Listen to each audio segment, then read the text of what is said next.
బాచుపల్లిలో travel బ్యాగులో మహిళ మృతదేహం కేసును పోలీసులు ఛేదించారు. సీసీ కెమెరాల ఆధారంగా నిందితుడిని గుర్తించారు. హత్య చేసి ట్రావెల్ బ్యాగులో పెట్టి నిర్మానుష్య ప్రాంతంలో పడేశాడు నిందితుడు. మృతదేహం నేపాల్కు చెందిన యువతిగా, నిందితుడు నేపాల్కు చెందిన విజయ్గా గుర్తించారు. మే 23న యువతిని హత్య చేసినట్టుగా నిందితుడు విజయ్ ఒప్పుకున్నాడు. గత నెలలోనే నగరానికి వచ్చిన విజయ్, యువతి బాచుపల్లిలో ఫాస్ట్ ఫుడ్ సెంటర్లో పనిచేస్తూ జీవనం సాగిస్తున్నారు. ఇద్దరి మధ్య ఉన్న సంబంధంపై పోలీసులు ఆరా తీస్తున్నారు.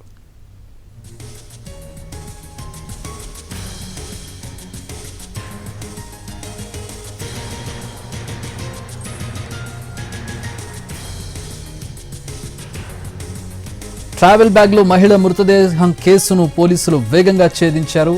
సీసీ కెమెరాల ఆధారంగా నిందితుడిని గుర్తించారు. హత్య చేసి ట్రావెల్ బ్యాగ్లో పెట్టి బాచుపల్లిలోని నిర్మానుష్య ప్రదేశంలో పడేశాడు నిందితుడు. మృతదేహం నేపాల్కు చెందిన యువతిగా గుర్తిస్తూ ఉన్నారు. నిందితుడు కూడా నేపాల్కు చెందిన విజయ్గా గుర్తించారు. మే 23న మర్డర్ జరిగినట్టుగా తెలుస్తోంది. గత నెలలోనే నగరానికి విజయ్, యువతి వచ్చారు. బాచుపల్లిలోని ఒక ఫాస్ట్ ఫుడ్ సెంటర్లో పనిచేస్తూ జీవనం సాగిస్తున్నారు. ఇద్దరి మధ్య ఏం జరిగింది, వారి మధ్య ఉన్నటువంటి సంబంధంపై పోలీసులు ఇన్వెస్టిగేట్ చేస్తున్నారు. మా ప్రతినిధి రవి జాయిన్ అవుతున్నారు. రవి, చాలా క్విక్గా రెస్పాండ్ అయ్యారు పోలీసులు, చాలా క్విక్గా ఛేదించారు కేసుని. ఏంటి అసలు ఏం జరిగింది? చక్రి, నిన్న బాచుపల్లి పిఎస్ పరిధిలోని నిర్మానుష్య ప్రదేశంలో ఎప్పుడైతే అన్నోన్ డెడ్ బాడీని గుర్తించారో అది 10 నుంచి 15 రోజుల క్రితమే హత్య చేసినట్లుగా పోలీసులు నిన్ననే నిర్ధారించారు. సో ఆ వ్యవధిలో అటువైపుగా వచ్చినటువంటి వెహికల్స్ కానీ లేకపోతే ఎంటైర్ సీసీ ఫుటేజ్ అంతా జల్లెడ పెట్టారు.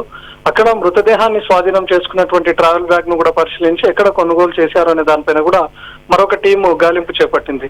ట్రావెల్ బ్యాగ్ కొనుగోలు చేసినటువంటిది కేపీహెచ్బిలో ఒక షాప్ లో కొనుగోలు చేసినట్లు గుర్తించారు. అక్కడ కొనుగోలు చేసిన వ్యక్తిని సీసీ ఫుటేజ్ ద్వారా ఐడెంటిఫై చేశారు. తనను అదేవిధంగా ప్రాంతంలో నిర్మానుష్య ప్రాంతానికి వచ్చినటువంటి వ్యక్తి ఒకరే అని తేలడంతో ఈ హత్య చేసింది నేపాల్ కు చెందినటువంటి విజయ్ గా గుర్తించారు.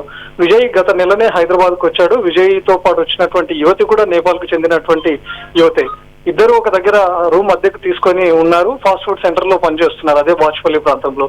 కానీ ఇద్దరి మధ్య ఉన్నటువంటి సంబంధం ఏంది అనేది దానిపైన పోలీసులు ఆరా తీస్తున్నారు. ఇద్దరు వివాహం అయితే చేసుకోలేదు, కానీ ఆ మహిళను ఎందుకు తీసుకొని వచ్చాడో, అక్కడి నుంచి వాళ్ళిద్దరు పెళ్లి చేసుకుందామని ఇక్కడికి వచ్చారా, లేకపోతే వాళ్ళిద్దరి మధ్య ఏదైనా వివాహేతర సంబంధం ఉందా, వాళ్ళిద్దరు ఏదైనా దగ్గర కుటుంబాలకు చెందినటువంటి వ్యక్తులు అనేది తెలియాల్సింది. ప్రస్తుతం పోలీసులు విజయ్ని అదుపులోకి తీసుకొని విచారిస్తున్నారు. ఎందుకు హత్య చేయాల్సి వచ్చింది అనే దానిపైన కూడా పోలీసులు ఆరా తీస్తున్నారు. Thanks for the updates Ravi.